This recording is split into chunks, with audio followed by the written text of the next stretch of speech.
Welcome to all our viewers in Nigeria and around the world to News Cycle on Global TV. I am Anthony Momodio. President Bola Ahmed Tinubu has accepted the resignation of the Minister of Labour and Employment, Simon Lalong. The presidency confirmed on Monday. Lalong will now proceed to the National Assembly as Senator representing Plateau South Senatorial, a seat he won as affirmed by an appeal court ruling dated November 7, 2023. The former Plateau State Governor is due to be sworn in later this week by Senate President Godswill Akpabio.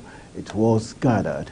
Lalong served as Director General of Tinubu Campaign Organization in the months leading to the February presidential election. The Lagos State Governor Babajide Sanwo-Olu will commission the Ikeja-Along flyover on Tuesday, 19 December 2023. He added that the Chairman, Nigeria Governors Forum, NGF, also the Governor of Kwara State, Abdurrahman Abdulrazak, will join the Lagos State Governor to commission the project. Sanwo-Olu said this while addressing newsmen after flagging off the commencement of the Lagos Blue Line rail. Opening of the bridges will give a signal that the Red Line rail is coming up, and we are almost completing the retrofitting of the trains, he added. Similarly, the Lagos State Governor Babajide Sanwo-Olu has approved 35,000 naira wage award for the state public servants. This was just as he also approved the payment of 50% of basic salary as an end-of-year bonus for all political appointees and public servants, employees of the local government and local council development areas, Lagos State Universal Basic Education Board, and the Lagos Neighborhood Safety Corps. The approval was contained in a circular obtained and signed by the Lagos State Head of Service, Bode Agoro. The statement further noted that the end-of-year bonus and the wage award, which would be paid alongside December 2023's salary, would be non-taxable. The Oyo State Governor, Seyi Makinde, has pledged to disburse the 13th month salary to civil servants in the state ahead of the new year. Makinde made this announcement on Sunday night during the 2023 Christmas Carol service with the theme, "Unto Us a Child is Born," held at the Remembrance Arcade Government House, Agodi, Ibadan. Makinde reassured the civil servants in Oyo State, stating, "Consistent with our practice since 2019, adding that he wants to assure the civil servants in Oyo State that once again we will be disbursing the 13th-month salary before the close of the year. It's noteworthy that Makinde's administration has consistently implemented the payment of the 13th-month salary since 2019. The Court of Appeal sitting in Abuja has affirmed the re-election of Ahmadu Fintiri as the governor of Adamawa State. The governorship candidate of the All Progressive Congress, Senator Aisha Binani, had appealed against the judgment of the State Governorship Election Petition Tribunal, which affirmed Fintiri's re-election.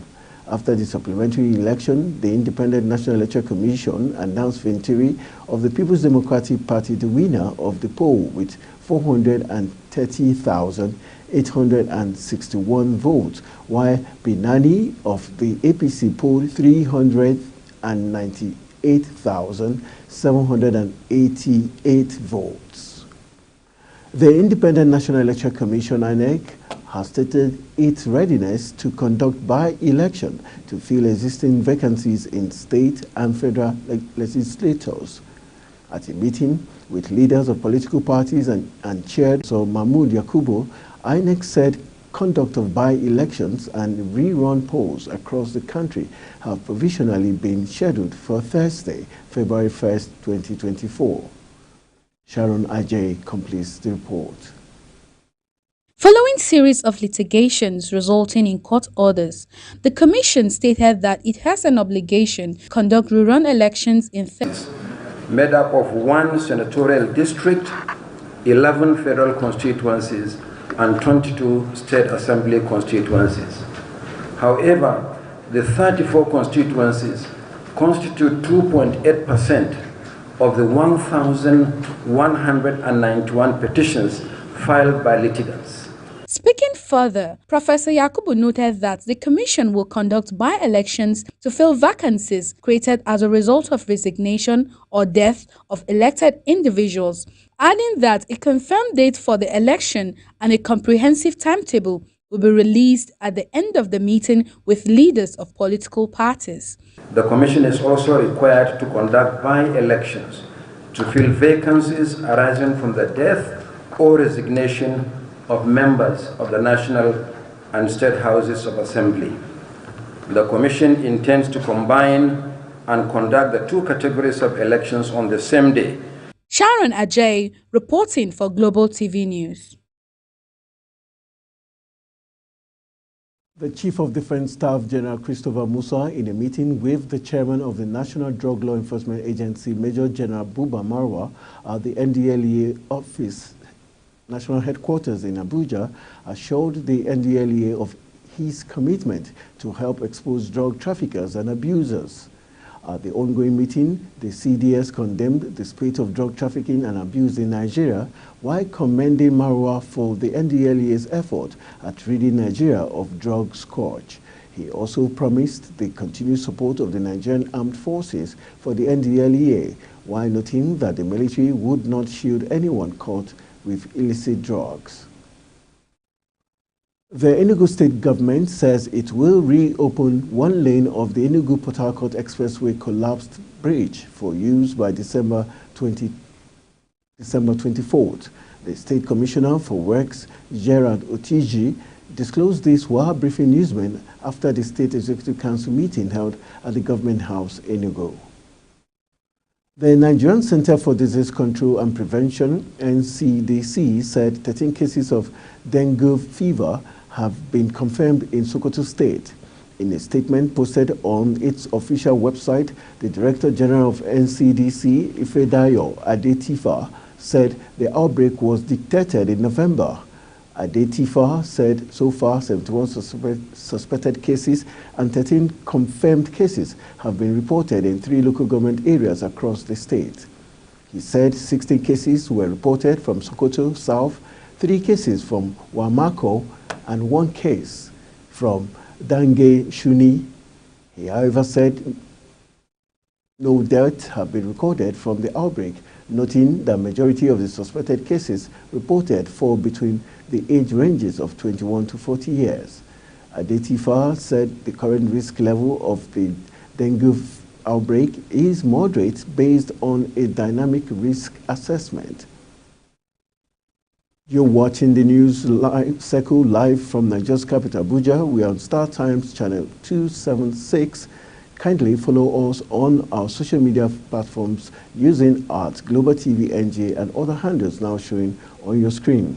When the news cycle returns, NNPCL targets 2 million barrels a day of crude oil in 2024. The news continues shortly with details of this and more after this break. Stay with us.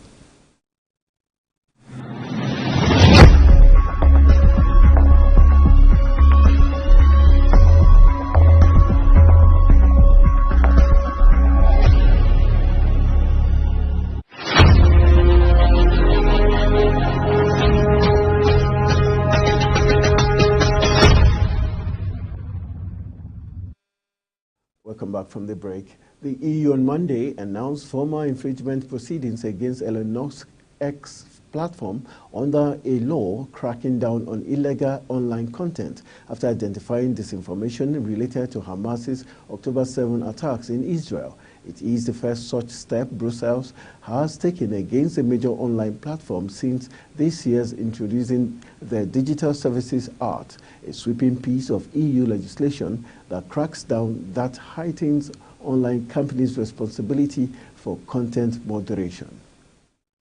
An explosion rocked a fuel depot in the Guinea capital, Conakry, on Monday, injuring dozens of people, according to a doctor and a local resident. The explosion, accompanied by a fire, occurred shortly after midnight in the administrative and business district of Kaloum, near the port, according to reports. The explosion sent thick black clouds of smoke into the sky on Monday morning as residents fled the area where the blast occurred.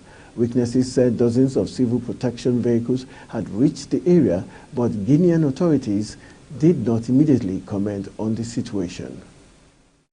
Stranded residents sheltered on the hospital roof as flash flood swamped northeastern Australia on Monday, with raging waters, swerving roads and flushing crocodiles into towns.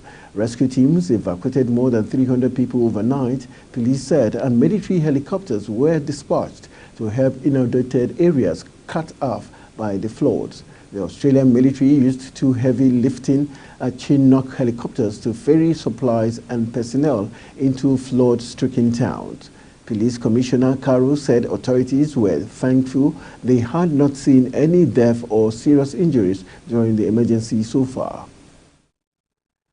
A man went missing and thousands of people in the Philippines entering in an evacuation center today as Tropical Storm Dano, causing scattered flooding and power cuts. The storm weakened as it raked across Mindanao after making landfall in the morning, but the State Weather Service said the threat of flood and landslides remained. Police in Mene Municipal, where Jelat made landfall, reported one man missing at the swollen Casaoman River that besets the coastal town of about 40,000 people. Kenya and the European Union on Monday signed a long-negotiated trade agreement to increase the flow of goods between the two markets.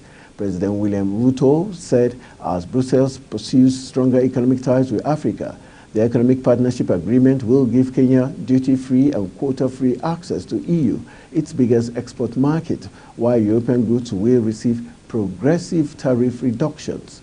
EU Chief von der Leyen said the partnership was a win-win situation for both sides and called on other East African nations to join the part, which came after years of negotiations that concluded in June.